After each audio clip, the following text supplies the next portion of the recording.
Welcome to A Comic a Day, and this month we are celebrating the birth month of my favorite comic book company, Aftershock Comics. They turned 2 this year, and my god has it been an absolutely brilliant 2 years since. But you'll see what I mean this month. As always, links to buy these comics are in the description, and become a patron to help support the Comic Archivist family of channels. Warning, massive spoilers are massive this month. On with the show.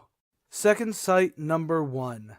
We begin this gnarly trip with a creepy serial killer being creepy with their razor glove, gimp mask, and hair that I'm going to call Cynthia Chic. Cynthia being Angelica's doll from Rugrats. Then we cut to our protagonist, Ray Pilgrim, having a nightmare and being woken up by his friend John, cause there's some dude down in the bookstore that they own wanting to talk to him. Ray gets dressed and goes down, and yeah, the bookstore, the Bibliomaniac, is really a place I'd love to visit. I mean, they have their esoteric and occult books right next to their Victorian erotica. What's not to like? Not the point, sorry. The point is that this person who wants to talk to him is a journalist, with Ray being asked if he was still psychic, which is a 20-year-old story that we'll get into. But more importantly, the journalist wants to ask him about Ray's daughter, who's been running a blog investigation on the Wednesday Club, threatening to name names and all that good jazz. But Ray doesn't know anything, yet of course being a journalist, it becomes more about pressing buttons than actual news, with the journalist bringing up that Ray's ex-wife has a restraining order against him and wonders if his daughter shares any of his other character traits like alcoholism and drug abuse, causing Ray to throw a right hook.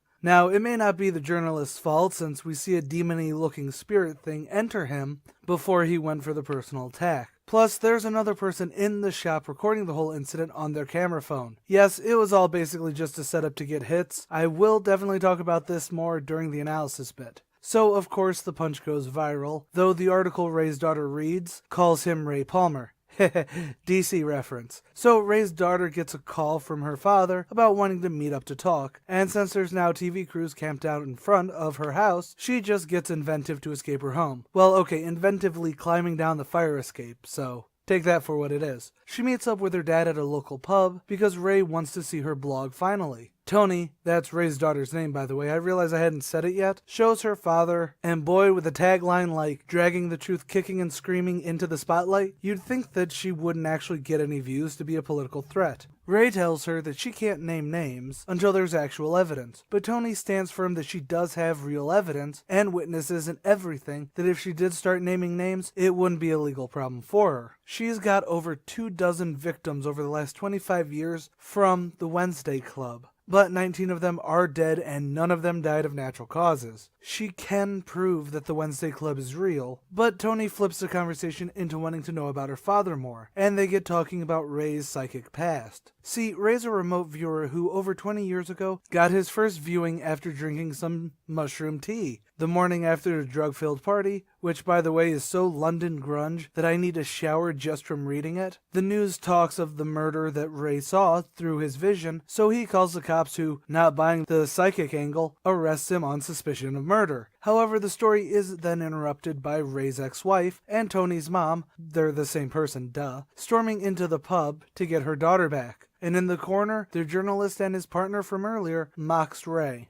When Ray heads back to his bookstore, there's a slew of internet journalists with their iPhones out, asking all sorts of questions ranging from if he was the one who was actually writing the blog, or if he was just gonna punch any one of them. He doesn't talk, of course, he just goes inside. He calls John to say that he's closing shop until this whole thing blows over, and then decides to get pissed on a bit of Glenny. You know, I always prefer when there's faux labels on bottles instead of just calling it whiskey or scotch or XXXX. Yeah, I'm easily pleased when it comes to small things like that. Well, plus Glenlivet is the only thing I drink when I drink, so kings to you. And to end this issue, we have a flashback dream sequence to Ray being in the mind of the creepy leather-clad serial killer from the beginning.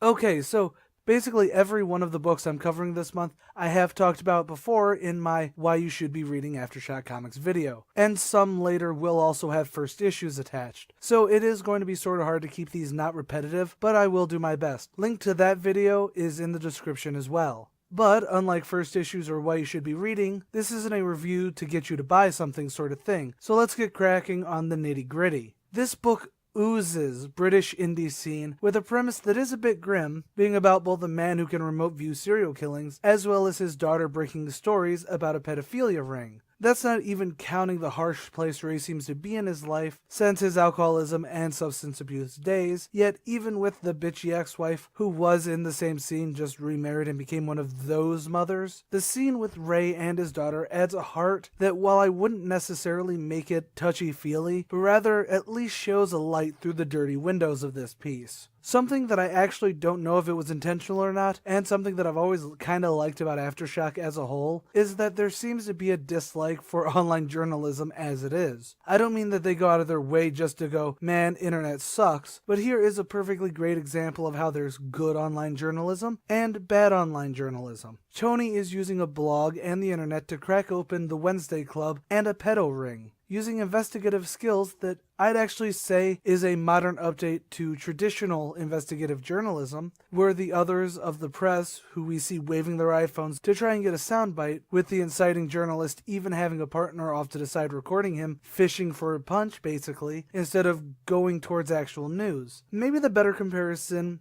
would be investigative news versus reactionary news. It's the difference between Woodrow and Bernstein and clickbait articles from CBI about how the original US voice cast of Ghost in the Shell felt about the new ScarJo Ghost in the Shell. Yes, I know I just went on to a bit of a long rant about what is awesome about this issue, so for the actual text, it's great writing paired with fantastic art that doesn't change, but tomorrow we continue on to issue 2.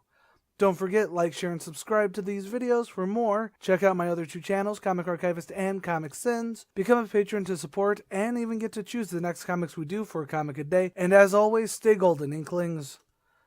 Psycho killer on the loose again, demented brain in constant pain.